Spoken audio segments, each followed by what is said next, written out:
Su Jia, in order to save her congenital heart, disease-stricken white moonlight, planned a car accident to kill me and transplant my heart. I was still barely breathing, yet she stopped the doctor, saying he deserved to die, but the living must keep living. But after my death, she wept uncontrollably.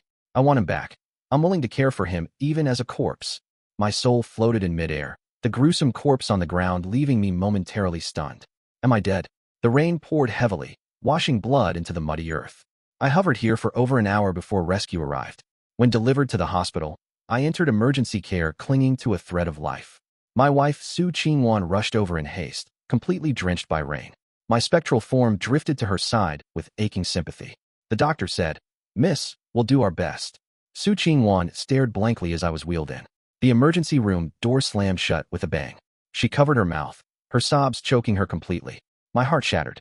I wanted to comfort her, but my hands passed through empty air. Spirits cannot touch the living. I silently accompanied her sitting on the corridor bench. After crying for a while, she quieted down and stood up with her phone.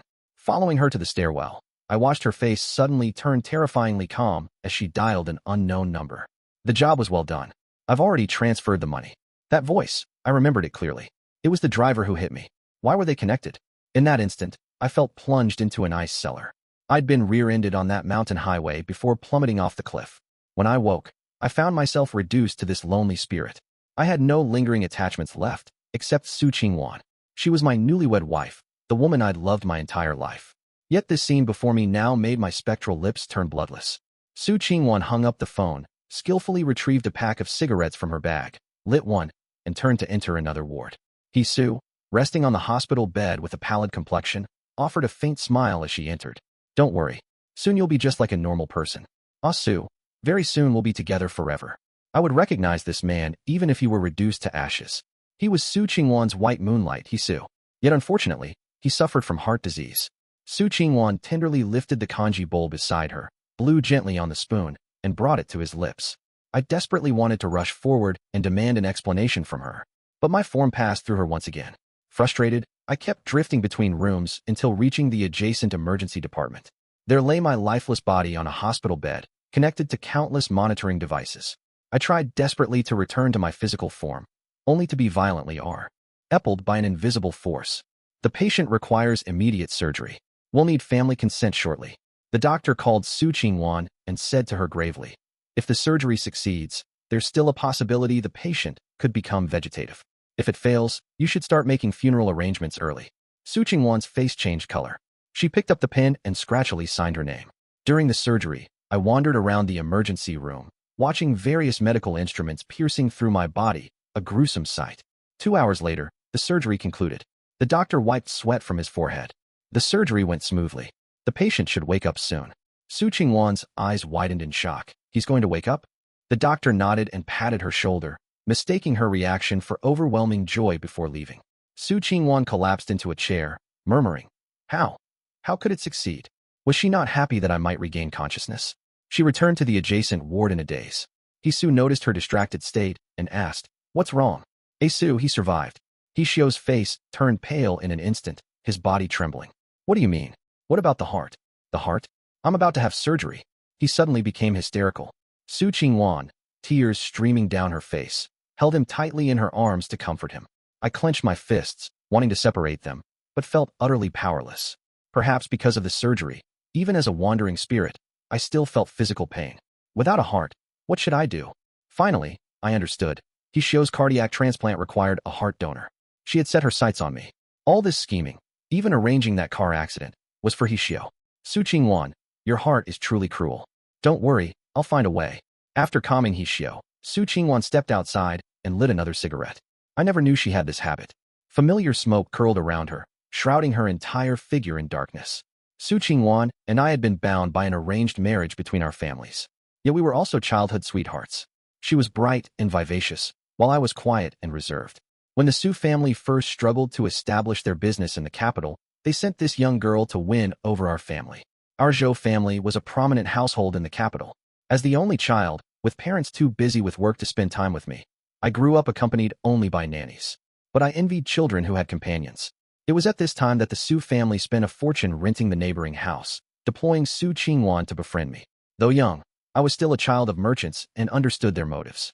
Yet it was undeniable that Su Qingwan's presence made me noticeably more outgoing. I was willing to be used as her tool. Leveraging this bond, I introduced the Su family to my parents. The Zus swiftly clung to the Zhou family's influence, amassed considerable wealth, and became one of the capital's elite households. But later, when I finally recognized my feelings for Su Qingwan, she had already fallen for Su, the boy suffering from a heart condition. Only because Su once rescued her from a group of thugs. The two fell in love at first sight and quickly became enamored, until the Su family discovered it. A cigarette burned out. Su Qingwan dismissed the bodyguard stationed outside my hospital room. Being my wife, she naturally had this right. After the bodyguards left, she pushed open the emergency room door. Her footsteps were slow, yet each step pounded against my eardrums. Lying unconscious on the hospital bed, I listened to the rhythmic beeping of machines. She looked at me and finally spoke after a long silence. "Don't blame me. This is what you owe him. If not for you, he wouldn't have become like this." What did she mean by saying I owed him? I instantly realized what she intended to do. I rushed forward to stop her, shouting her name at the top of my lungs. But all my commotion only stirred the hair by her ear, revealing the necklace I gave her at our wedding. Without hesitation, she yanked out my oxygen tube. My spirit suddenly convulsed, suffocating pain enveloping me. I didn't understand. Looking at this woman I'd loved all my life before me, she suddenly felt foreign, terrifying. I couldn't stop Su Qingwan. No one could save me. The machine emitted piercing beeps, then flatlined. Her lips twitched, and the corners of her eyes reddened. If reconnected now, there might still be hope. Yet she didn't. She left without turning back, resolute, just like when she went to the distant south for Su all those years ago, leaving me in this capital city, guarding over more than a decade of affection. Then I died too, perished within those dozen years, buried by the girl I adored in my youth with her own hands. The next day, news of my death spread. Surveillance footage was maliciously edited. My demise left all doctors astonished. How could this be? He was perfectly fine yesterday. Su Qingwan stood guiltily at the back. She was about to speak when a middle-aged woman came running up the stairwell.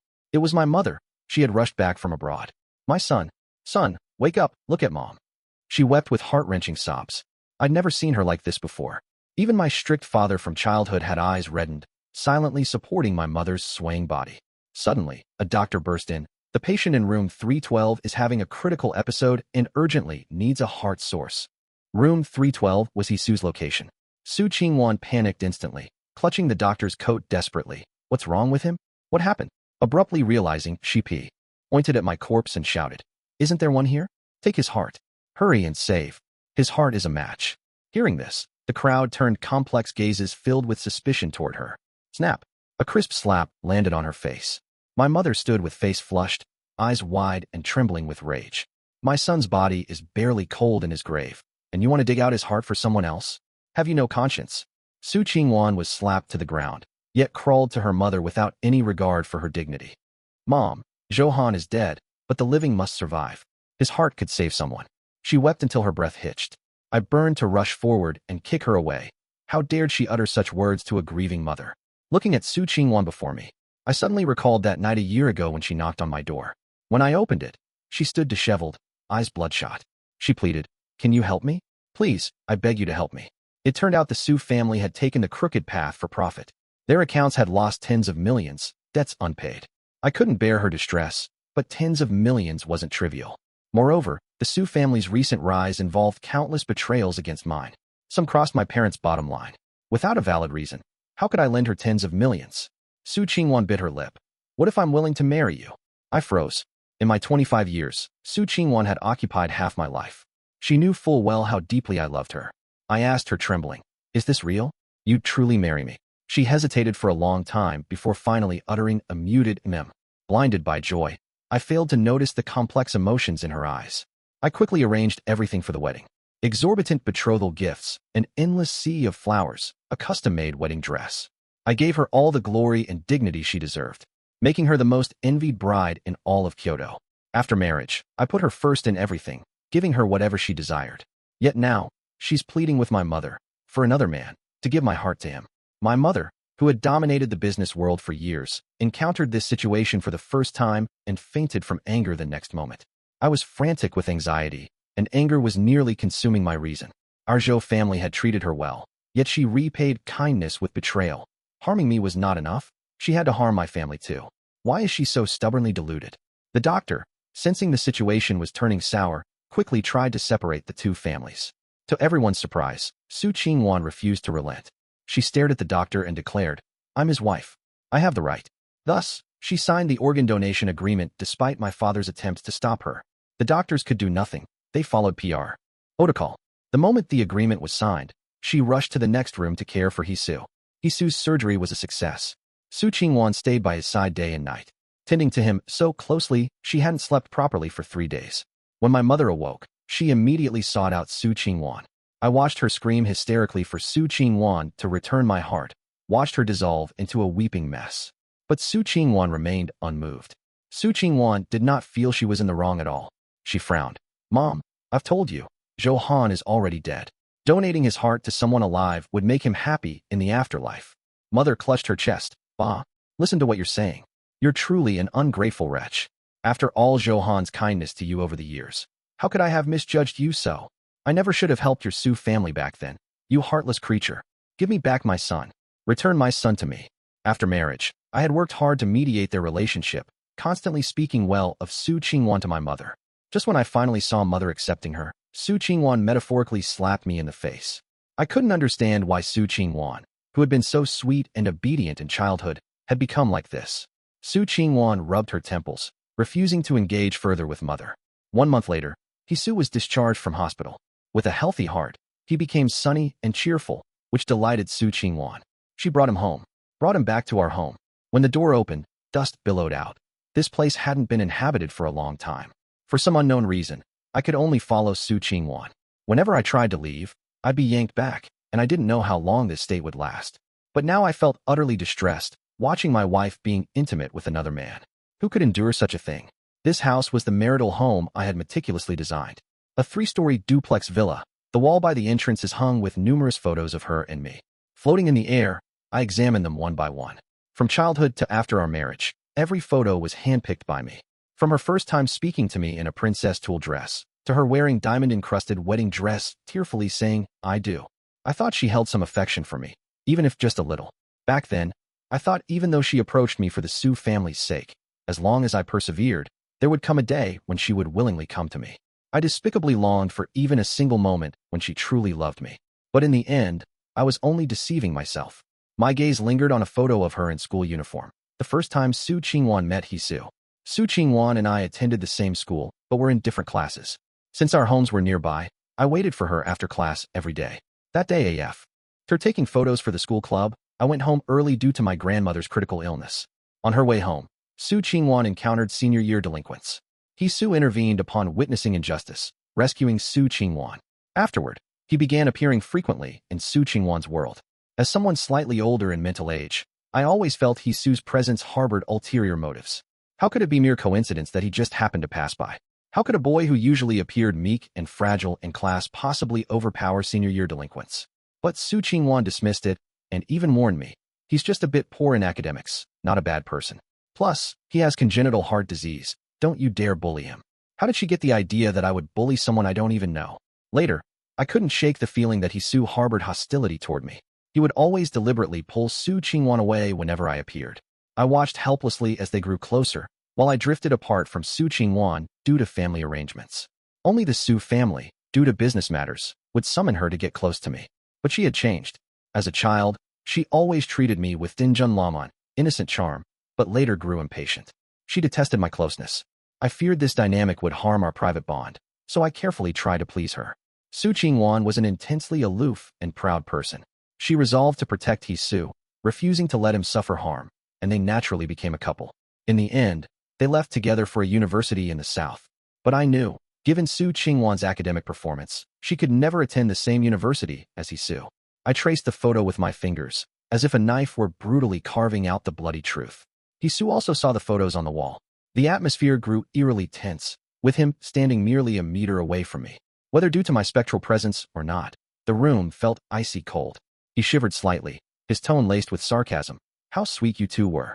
Keeping a dead person's photos at home. Aren't you afraid of bad luck?" Su Qingwan's hands paused midair as she reached for clothes. I crossed my arms and sneered. What? Was this his first time here? The answer came instantly. Su Qingwan whispered humbly. "The other apartment is too high up, unsuitable for you now. If you hate seeing these, I'll throw them all away immediately." So, She'd bought Hisu a property elsewhere? Perhaps they'd been together all along, while I buried myself in work during her outings. Their entanglement, their intimacy, while I was merely her tool to salvage the Su family. I laughed bitterly, watching her phase through my body to frantically tear down the wall photos. No. These were my memories. These were the moments that belonged to her and me. I wanted to stop her, but it was futile. I could only watch helplessly as she tore down the photo and shattered it before me. Suddenly my entire body went numb, the agony nearly consuming me whole. Hisu suddenly trembled violently, clutching his chest as he slid to the ground. Su Qingwan panicked and hurried to support him. What? Is he in pain? How despicable. He knew you loved me, yet still forced you to marry him. Johan never realized you were my lapdog, did he? If he were still alive. Su Qingwan hastily covered his mouth, pleading in a near-desperate tone to stop him. Was she afraid to hear about the things she had done? Hisu laughed, a vicious laugh, deriving pleasure from humiliating me in this manner. Coming from humble beginnings, being with Su Qingwan virtually guaranteed him a life free from want. What use was my privileged family background when my own wife favored him? The competition between men, he won. He reached out and pulled Su Qingwan into his arms, fingers plunging into the parting of her hair, lips viciously pressing against hers. Mouths intertwined. Su Qingwan soon succumbed, actively responding. Watching their intimate entanglement, I felt only nausea and fury. After a year of marriage to Su Qingwan, I'd never touched her, because she claimed she disliked it, asking me to give her time. So even when I could barely endure, I still respected her. Only now do I realize, it wasn't that she disliked it, but simply because the partner wasn't me. She gave herself to Hisu. Made me a fool. I tried to leave, yet couldn't escape through this door. I'm going insane. Why must you torment me? Even though I'm already dead, you force me to witness their depravity. In our marital home, on our marital bed. Covering my face, I recall every fragment of the past. In the early days of marriage, because she disliked interacting with family, I smoothed things over with my mother while simultaneously trying to cater to her. Because she disliked the coldness of our home, I hired top-tier designers to renovate it according to her preferences for 3 months. She said she wanted to eat handmade longshu cakes. I took leave to learn the craft for a week, perfecting it until she was satisfied. I cherished her with all my heart, while she kept me in the dark. Su Qingwan, how dare you? Does your conscience truly not ache? The figures on the bed entwined all night, while I crouched in the corner, teetering on the verge of collapse. Watching his own wife commit infidelity right before his eyes, yet being powerless to stop it. Could there be anything more humiliating? The Zhou and Su families completely severed their collaboration, yet because Su Qingwan is my wife, she retains inheritance rights to my assets. When she appeared at the board meeting with Hisu, the board members buzzed with discussion. From now on, he will serve as chairman of Zhou Corporation. My eyes widened. What did she mean? I hovered around her spectrally. Hisu hadn't even finished college. To let him take charge of Zhou Corporation. The Zhou Corporation is Zhou, not Su. I was about to go mad with anger. As her words fell, someone immediately objected. I disagree. A woman in a tailored suit entered, my business partner Jiang Xian. I hold 35% of the shares. If you want him as chairman, you'll need my approval. Jiang Xian was the only daughter of the Jiang family, exceptionally capable. She and I had graduated from the same university. Later, the Jiang family invested in Zhou Corporation's enterprises, sending her to gain experience under me. Jiang Xian had met Su Qingwan before. There was a photo of her in my wallet. In business circles, social obligations were inevitable. Those cunning veterans often used underhanded tactics against me. Once, when Jiang Xian acted as my shield to get me out of a situation, she saw Su Qingwan's photo in my wallet. I knew she had a crush on me for years, but I'd explicitly told her in person that I loved someone else. It was also her who later discovered Su Qingwan was with Hisu. With reddened eyes, she asked me, why? How can you still tolerate her after all this? She slapped photos taken by a private investigator in front of me. In the pictures, Su Qingwan and Hisu were smiling while sharing a milk tea. There were also photos of them dating. I quietly gathered all the photos and told her, you can't control yourself when you love someone. I'm sorry. She finally realized I was beyond redemption. I loved Su Qingwan with every fiber of my being, just as she loved me. In the end, she left the country in defeat. I never imagined she'd return so poised and radiant when we met again. Su Qingwan never met her, because she never cared about my life or bothered to ask. It's not that I never considered testing whether she'd get jealous by pretending to be with someone else. Su Qingwan just smiled indifferently. If there were really others around you, you wouldn't cling to me daily like this. I thought it was jealousy, but reflecting now, she was secretly mocking my wishful thinking all along. Su Qingwan frowned. Who are you? The board members have all met Jiang Xian. They greeted her one by one. Jiang Xian took off her sunglasses and looked at Su Qingwan. The two were locked in a confrontation. The atmosphere was intensely oppressive. I kept moving back and forth between them. Finally, Jiang Xian spoke first. Zhou Corporation isn't your territory. Zhou Han sacrificed so much for you. Yet now you're letting someone else inherit his property? Do you even have a conscience? Su Qingwan's face was pale as she tightly clutched the documents on the table. Her body trembled lightly. Was she afraid? Afraid of being discovered as the one who had killed her husband with her own hands? After a long pause, Su Qingwan clenched her fist. So what? I'm his wife. I have the right to decide. Besides, I never wanted to marry him in the first place. If it weren't for the Su family's financial crisis back then, how could I have married someone I didn't love? It's always been Zhou Han's one-sided affection from beginning to end. Every word she spoke pierced like daggers. How did she manage to take everything I gave for granted? She deceived me, promised she'd grow to love me, vowed we'd build a life together. On that night, when stars flooded the sky, she took the initiative to gently kiss my cheek. She said, "I'll stay with you forever." Was each and every matter she undertook solely for the Su family's sake? I suddenly realized how pitiable I was. Having exhausted half my lifetime, I'd actually given everything to an ungrateful wolf. Jiang Xian was furious. She rushed over and viciously slapped Su Qingwan across the face. You're truly an ungrateful wretch. Do you have any idea how much Zhou Han has sacrificed for you? The Su family's success today is entirely due to his support. Now you're handing their lifelong efforts over to an outsider. Has your conscience been fucking eaten by dogs? Su Qingwan covered her face. Her lifelong pride shattered again and again. Abandoning all dignity, she started screaming at Jiang Xian like a shrew. I get it now. You like Zhou Han, don't you? That's why you're picking fights. Security. Throw her out immediately. The scene descended into chaos. Their relentless shouting made my head feel like exploding. Ultimately, it was Jiang Xian's one-vote veto power that forcefully suppressed the entire matter. Jiang Xian gave her a meaningful look and said, "Your husband is dead, yet you're keeping another man. Someone like you doesn't deserve Zhou Han's affection at all. It's truly disgusting." Having said this, she left without looking back. Su Qingwan's eyes turned red with anger. Throughout the journey home, she remained silent. Su pulled her into his arms and comforted her. It's all right. At worst, I'll just stay home. You manage Zhou Corporation, and the money remains in your hands. By the way, will you attend his funeral? What a pointless question to ask. As my wife, if Su Qingwan doesn't attend the funeral, both the Su and Zhou families will have objections. The incident back then wasn't actually his fault. Back then? What happened back then? I waited with a puzzled look for him to finish. Su Qingwan's eyes suddenly reddened. If he hadn't tattled to your father wouldn't have treated you that way, causing your heart disease to relapse. He owed you. This heart, he owed you this. Su Qingwan repeated this sentence several times, as if comforting herself. Explaining. Gee, why she treated me this way, why she hated me. It suddenly dawned on me. I recalled that day many years ago. Su's family was in dire straits back then. When Su Qingwan first got together with him, they kept it hidden from everyone except me. Because Su's father was a drunkard, if he had known about Su Qingwan's family background, he would have threatened Su to extort money from her. And the Su family was even more unlikely to agree to Su Qingwan being with a poor boy. So I was the only one who knew about this matter. But at the time, I never mentioned it to anyone, because I simply didn't care. For me, as long as Su Qingwan could be happy, I was willing to silently bless her from afar. Later, for some reason, their relationship was discovered by Su's father, who beat Su severely, causing Su's heart disease to relapse and nearly costing him his life. It turns out that after this incident, Su Qingwan grew increasingly resentful toward me. She said this was what I owed him. This was the reason. Having known her for decades, could she really believe I am that kind of person? That I would ruin Su out of jealousy or envy?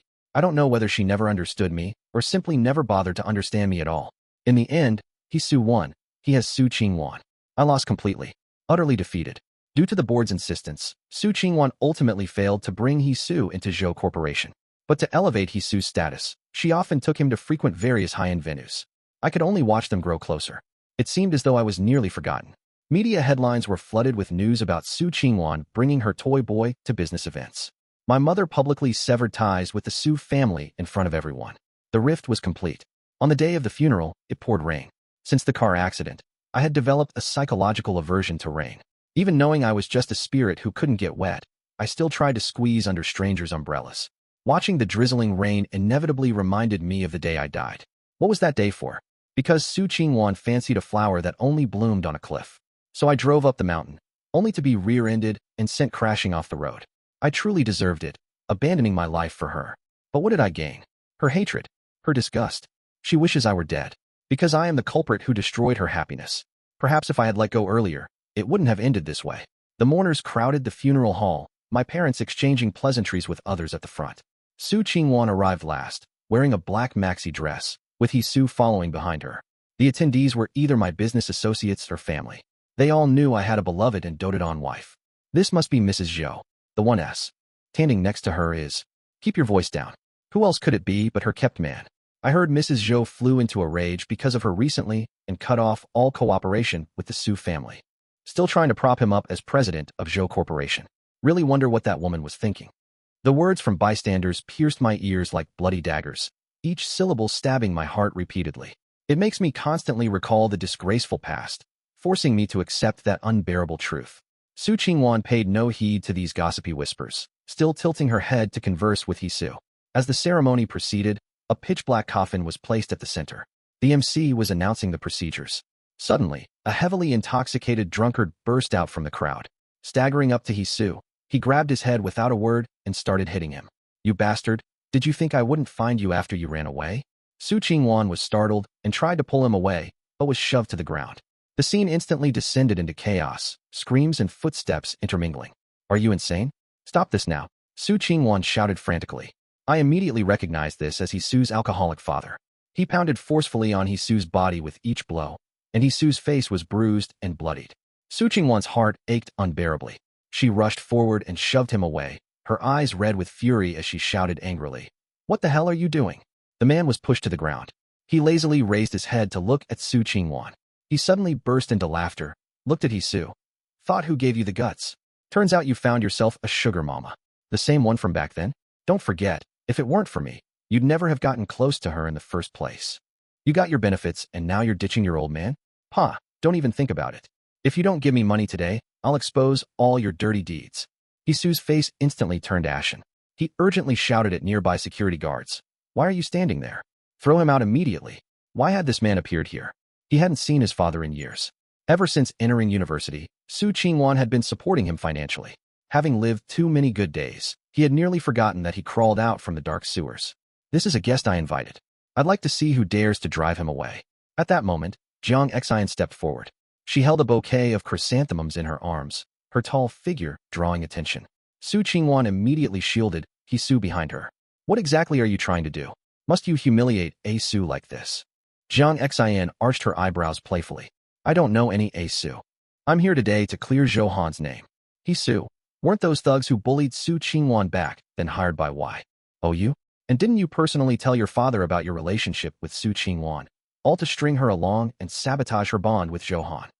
Hisu's face turned deathly pale as he staggered backward several steps. He shook his head in panic. I don't understand what you're saying. Don't understand? Your father confessed everything. He even said you tried to poison him with drugs to cut ties for good.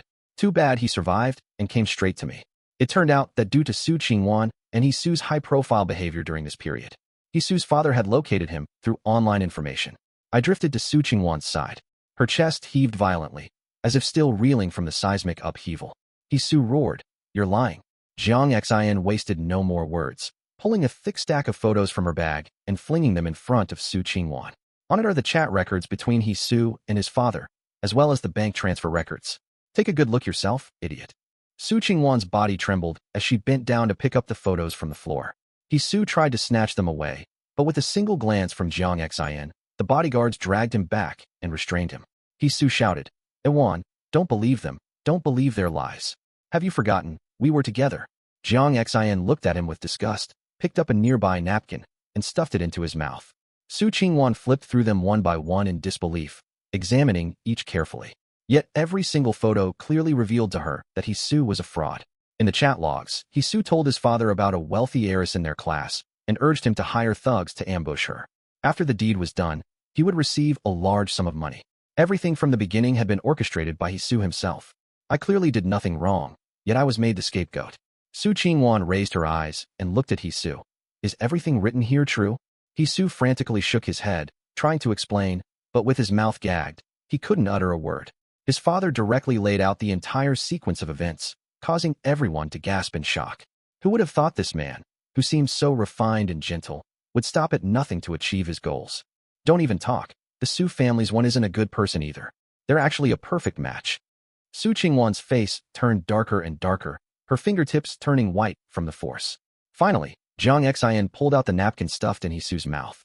Freed, Hisun immediately began to explain, "Don't listen to his nonsense. He's doing this on purpose." Slap. Su Qingwan slapped him hard, eyes reddened. "Do you know, because of your one sentence, I hated him for 10 years. Because of your one sentence. Why, Hisu? Why did you do this to me? It wasn't Johan's fault at all, yet Bika. Use of you up." Hisu also lost his temper. He spat and sneered. "What 10 years? Stop pretending to be virtuous. Do you think you're any better? Clearly you were trying to play both sides all along. So what if Johan treated you well? Didn't you scheme to get him killed for my sake?" This sentence was like a depth charge. Su Qingwan froze for a moment, stumbling back several steps. She slumped to the ground, her eyes widening as if remembering something. Yes, she had personally killed the one she loved most in this world. I watched her coldly, devoid of any emotion. Someone had called the police, and officers arrived to take both away. At the police station, Su Wanqing confessed to orchestrating the car accident, her eyes hollow. When Jiang Xin brought Zhou Group's contract transfer document to her, she stared blankly at the contract for a long time. Jiang Xin said, "What? Don't tell me you're still thinking of protecting Hisu." Suddenly, Su Wanqing raised her head and pleaded, "Can I go see Johan one last time? Having learned the truth, do you regret it now? Atone with your regrets. Johan wouldn't want to see you either." "She's right. I don't want to see her at all." Jiang Xin refused her request without the slightest hesitation. I saw a tear hanging from the corner of Su Qingwan's eye.